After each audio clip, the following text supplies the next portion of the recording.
AP Statistics Lesson 2.3, Measures of Center and Spread. Our learning goal on this one is the student will be able to find the center of a data set and describe the spread of that data set. And our question that I want you to think about is, what values describe your data?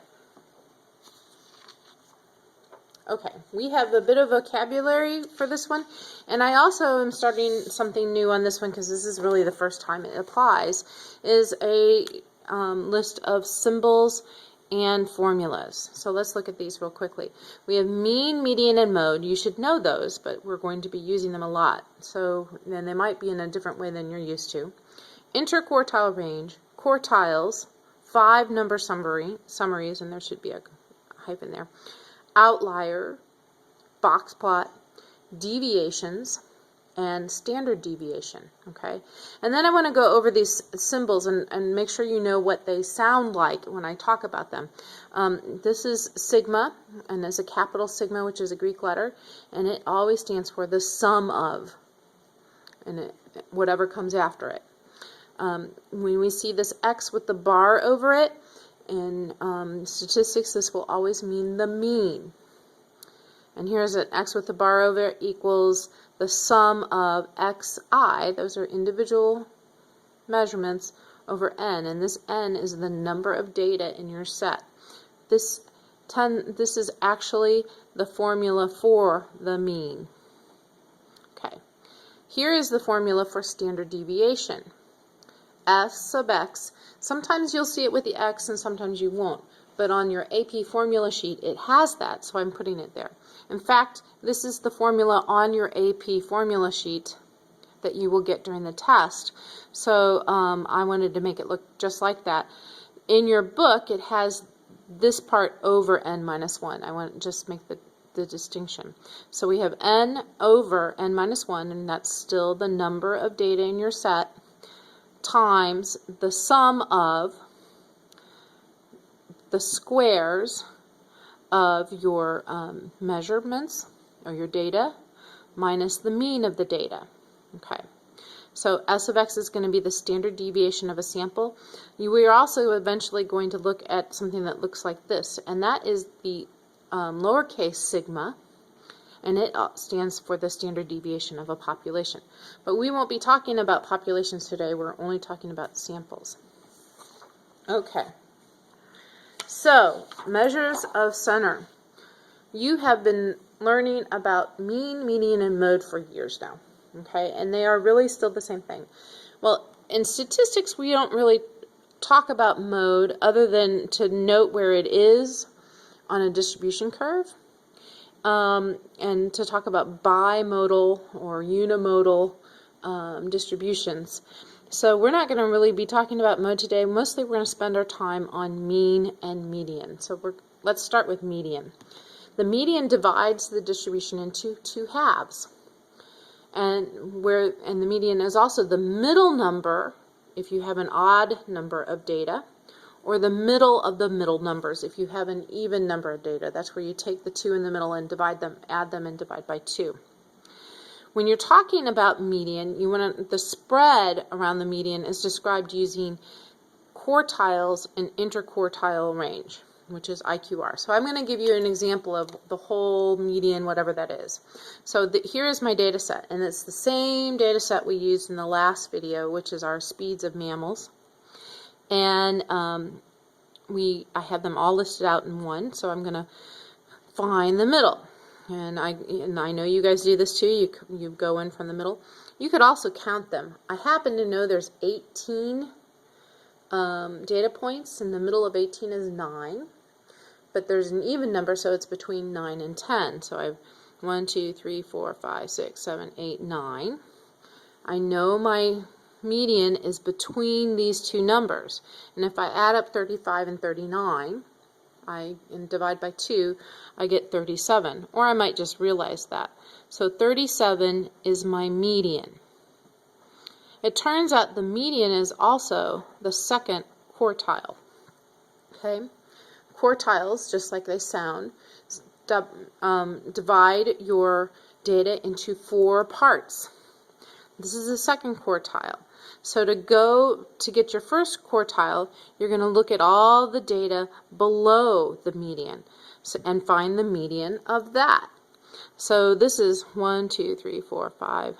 This is my median because I have 9, and 5's the middle number. So this, or my median, which is my first quartile, or also called the lower quartile, usually denoted with Q1. And I'm going to do that up on the top part of the range too and get my upper quartile. 1, 2, 3, 4, 5. My upper quartile is 42, and that's Q3. So I have Q1, Q2, Q3, upper quartile. And hopefully you can see how it breaks my data into 4 parts. Okay? So the interquartile range, or the IQR, equals the upper quartile minus the lower quartile. So in this case, it would equal 42 minus 30, which equals 12. And that is how I would show the spread using the median. And when I report this, I usually call it a 5-number summary. 5-number summary. This 5-number summary is the minimum, which in this case was 11. The lower quartile, which we found to be 30. The median, which we found to be 37. The upper quartile, which was 42. And the maximum of 70. Okay? Also, there's the thought that there is an outlier. Now, up until now, outliers have just been numbers that don't seem like they're part of the data. But this gives us a mathematical way to find whether a number is an outlier or not. And if it's more than 1.5 times the interquartile range from the nearest quartile. Well, we decided the interquartile range was 12. So 1.5 times 12 is 18. And if 70 is more than 18 away from its nearest quartile, which is that 42, then it's an outlier.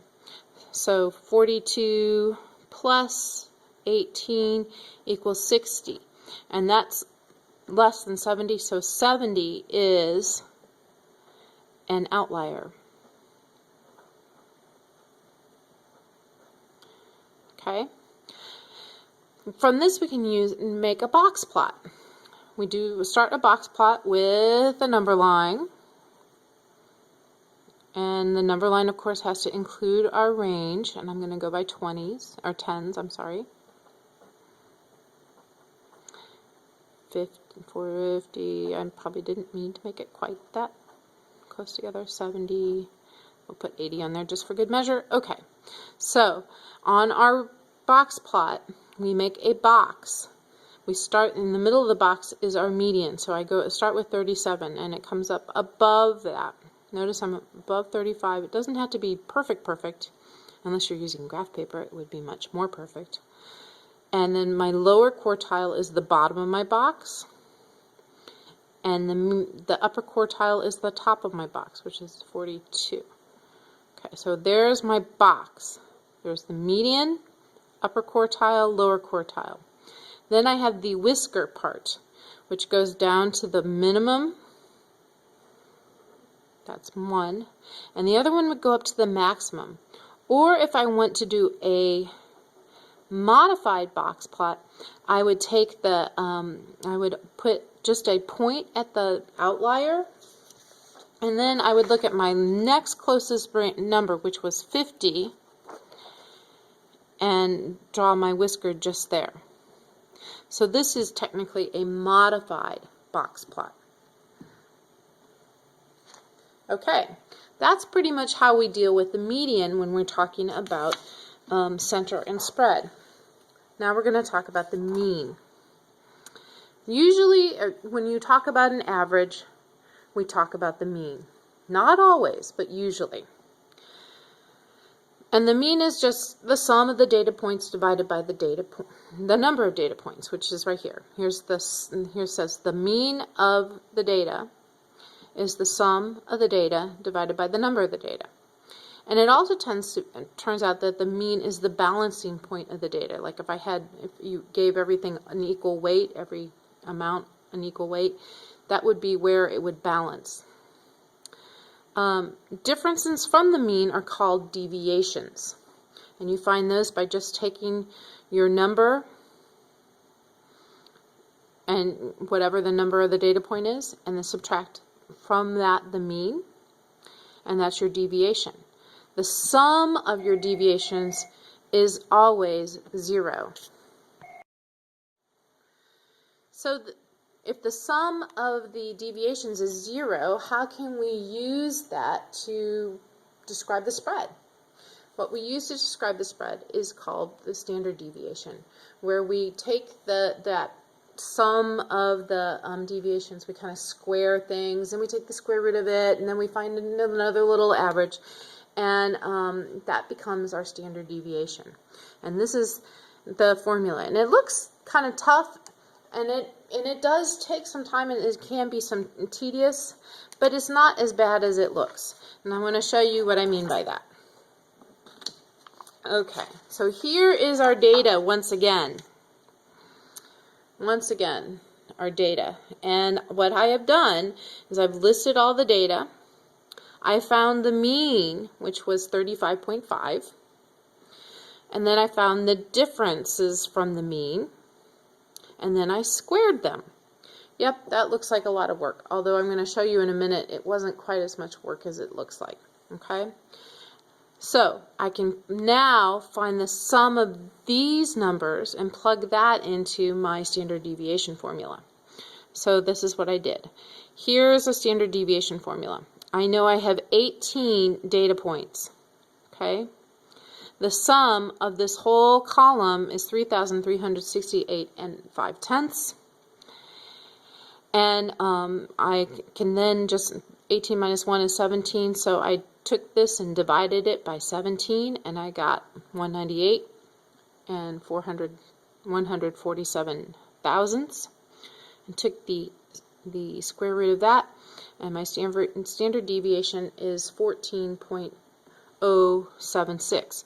So if I'm thinking of something with a normal curve, and this doesn't really have one, but close enough, that means that if this is my average of 35.5, most of my data should be within 14 units of that. So 35.5 plus 14 is approximately 50-ish.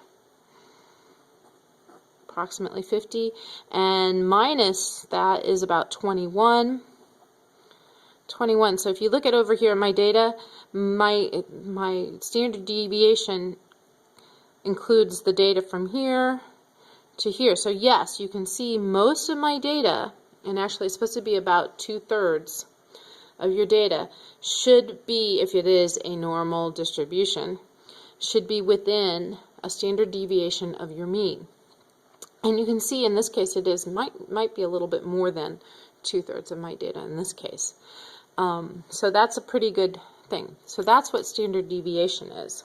Now I wanted to show you that it wasn't as difficult as it looked, because you can use your calculator. Now there's two things you can do. Either way, you have to, let me turn this on, and I'm hoping you can see some of that. Let me see if I can make it a little brighter on the calculator. There we go. Let me clear this. This is from the last one. And if you hit your stat and 1, because what I'm going to do is show you my list. I put in my list 1 all of the data. You can look all the way down. It goes all the way down to 70. And then what I did in list 2, let me show you. Whoops. I wanted to go all the way up. Okay. If you go all the way up, and it highlights this, what I did is I actually said, oh, what I want is list 1 minus the mean. Now I'm going to go show you how to find the mean real quick. You, well, first you have to say list 1, second list, which is right above stat 1, minus the mean. Now this is where it's really cool, or at least I think it is. Hit stat, go over to, whoops, wrong one.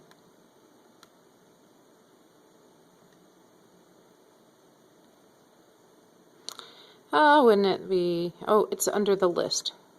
Let's do this. Second list, go over to math,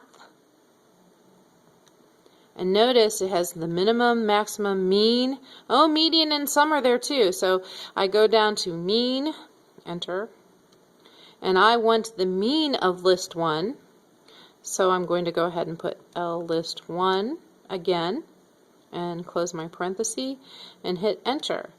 And see, I come up with all of the, that gives me all of those values.